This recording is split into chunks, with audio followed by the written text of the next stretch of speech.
Hi, today we're going to carry on with a little bit more of that garage door artwork that I've been working on. And without further ado, let's get started with that. Hi, and welcome back. It's October 16th today. I'm going to get started with working on the background. Well, still some of the foreground, really. There'll be a foreground and then a background through an open door is what I'm trying to do with this mural on the door here. So what I want to do, as I mentioned before, I want to carry the floor of the garage on in the painting up underneath the Manx and out a short ways. I don't want to go too far out because then this will just look like a long tunnel, right? I don't want that, but I want it to look like it might be a sort of an entryway into the rest of the garage or something like that. So what I need to do is figure out the angle that I want this to go on as it goes out into the distance, let's say. And I need to have a vanishing point for that so I get the angles all the same on it. So most of the time when people are going to be looking at this, they're going to be standing right in the middle of the floor, probably like 10 feet, 12 feet away from it. And my eye comes right here between those two garage windows. So that's going to be my vanishing point. Now I'm going to take this this old piece of strapping. I might have to cut it off if it's too long, but I'll use it as a ruler to get these lines up and just draw some guidelines along there and along there down to my vanishing point, and then I'll be able to start painting in the floor and the walls and that sort of thing. So I will try to show you what I've got when I'm done. I hope the camera will pick up the lines and you start to get the general idea of it, but I'm going by that little sketch. It's not exactly what I'm going to do, but you get the general idea from looking at that anyway. But I'm going to start. I'll put a spot on the door for my vanishing point. These are water-based markers. They're going to just get absorbed by that acrylic paint that I'm using. So right there, that's my vanishing point. I'll make it big enough so the camera can probably pick up on it, but that's it right there. So now, to get the lines in, I'm going to draw them in with that piece of strapping. You don't want to watch that. Of course, it might be funny if I fell off the stool while I was doing it, but if that happens, then I'll have to stop the video and go get a busted arm or a wrist looked after. So anyway, I'll just show you really quickly what I've got done after I get those guidelines drawn. Yeah, I'm not sure if this is going to show up really well on video, but I figured, like I mentioned in the last clip there, I got my vanishing point. I've got my ceiling, I've got my floor kind of traced out. I may drive it further back into the background, but it's these lines right here that I've drawn here. Like that would be the top edge of the ceiling going further out into the picture. There'd be the top there. There'd be the other edge going up into the corner, and that side going down to meet the floor. And of course the floor is going to come out here and out here. Now that you know where these lines are, I'll just step back again, see if you can pick the general idea of that up. I may make the area where the scene is going behind the bike, I may make that a little bit smaller. In other words, push the garage a little bit further out into the background, and I may not. I'm going to have to just stare at this layout for a few hours and figure out if I want to bring it a little further out into the background or just leave it the way it is, because I don't know, that might be okay. But I'm just gonna So I'll walk away from it and come back a few times over the next hour and decide if I wanted to bring it in, and it's easy to do that because all I have to do is just extend the lines out a little bit further. And anyway, if I get three quarters of the way through this painting and decide I don't like it, well, it's only paint. I can just paint over it. So yeah, that's what I got right now. So I will show you what I decide on later. Well, it's getting a little cooler out here this time of year, so I think I might turn the furnace on, just warm the place up a bit.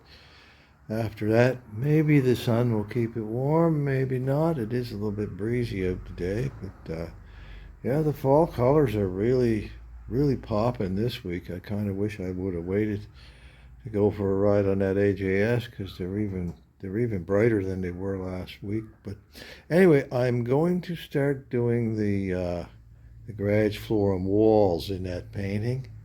So I've got a lighter color mixed up at the moment, so I'll go in here and I'll use that for the walls. The floor will be a little bit darker, as you can see.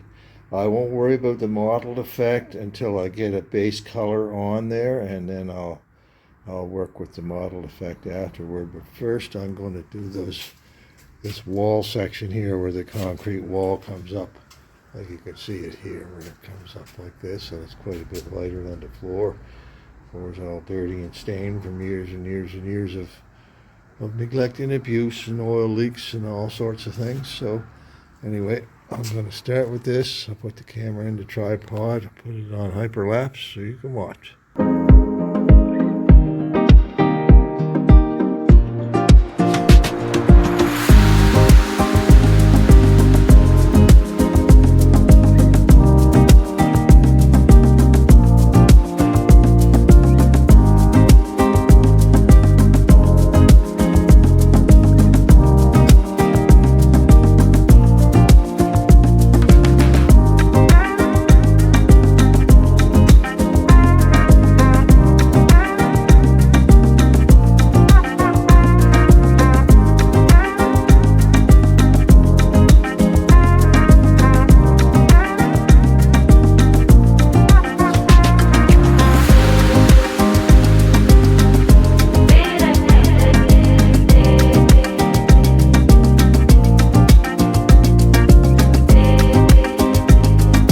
Okay, well that gives me the basic floor and part of my concrete wall cover there. I'll just step over here into the picture for a minute and show you what I mean. You can see here where the actual concrete wall is. I don't want that to blend and go out into the background, so that's what I've done on the other side there too. But now I have to make a shadow under the bike here. Now, I don't know if any of you have noticed, but the front of the bike is actually closer into view than the back of the bike is. So the shadow is going to be on a little bit of a slight angle from the floor. So what I'm going to do is wait till the paint dries here, and then I'll take that little water-based marker and just draw a little guideline across there so I know where I need to put the shadow. And then I'll start working on the shadow, getting that sort of mottled look on the floor, and we'll go from there. Right now, it's time for lunch. Now, trying to create that sort of mottled appearance that's on the concrete on the walls and that there, so I don't know how this is going to work out. I'm using a bit of gray and white. I'm just going to try basically a kind of a dry brush technique to try to get that sort of a mottled appearance.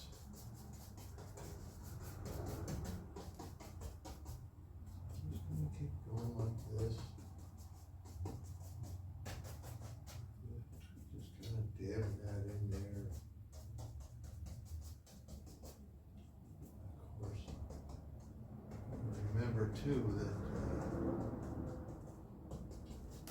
this stuff tends to dry a little bit darker than it goes on with the paintbrush.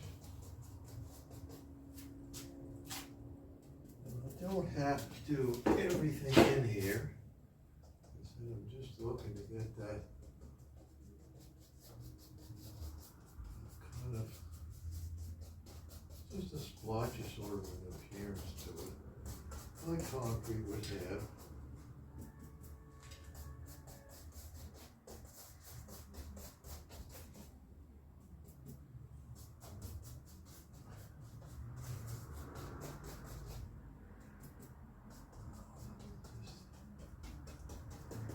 This on here.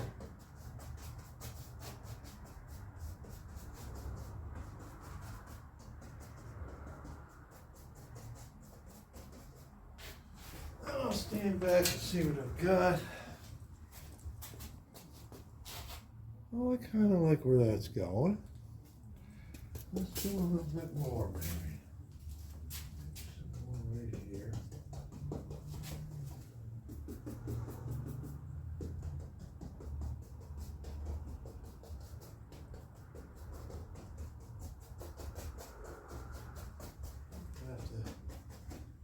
Real detailed with it or anything, just here and there.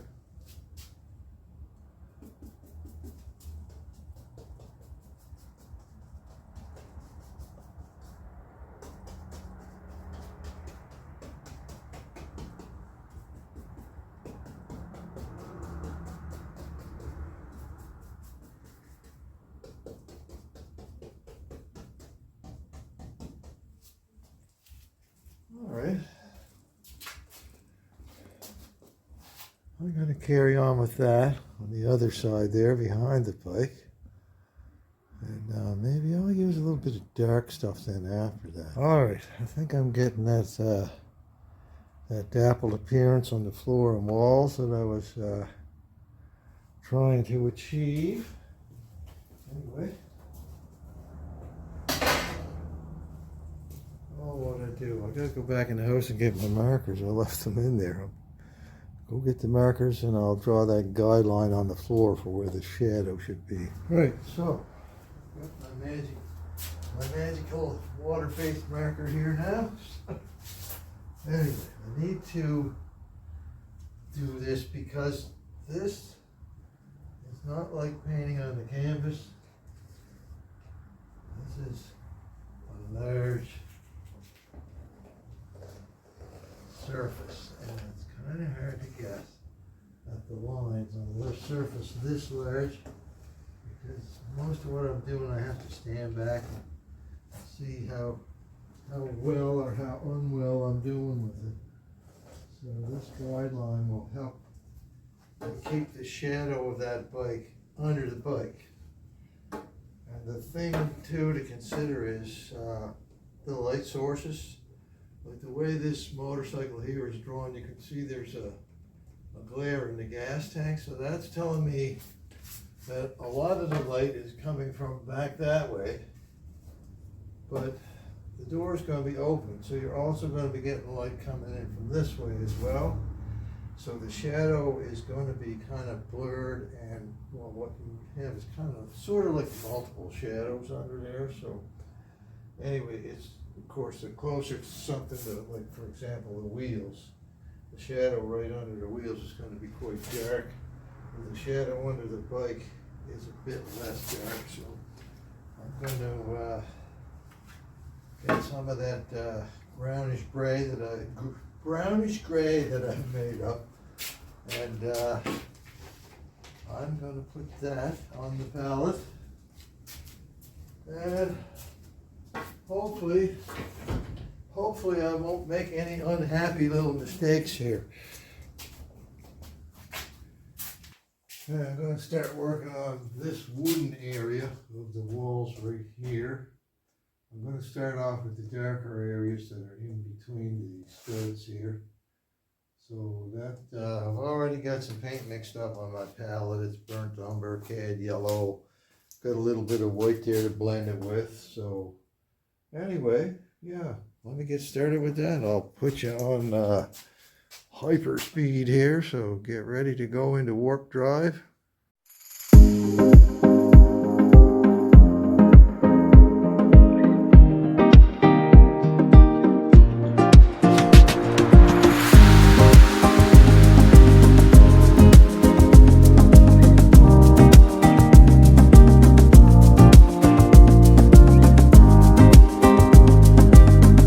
Well, I've got some walls and studs there now. I think they look pretty convincing compared to the real ones anyway. Let's look at the other side. All right, not too bad. I kind of like the way this is going. Anyway, I'm not quite finished. I want to put a few more, sort of like cracks and stuff in those studs.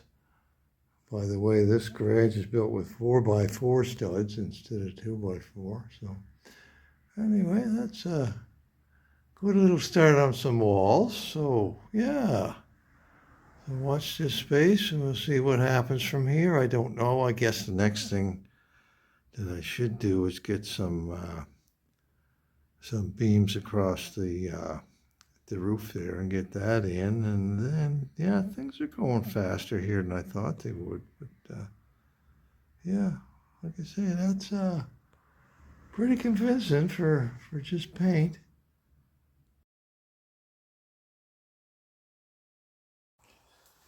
Okay, I think I'm going to wrap this episode up. Of course, mentioned in one of the later clips on this video, the next thing to do is to get some rafters or joists up there in the ceiling area.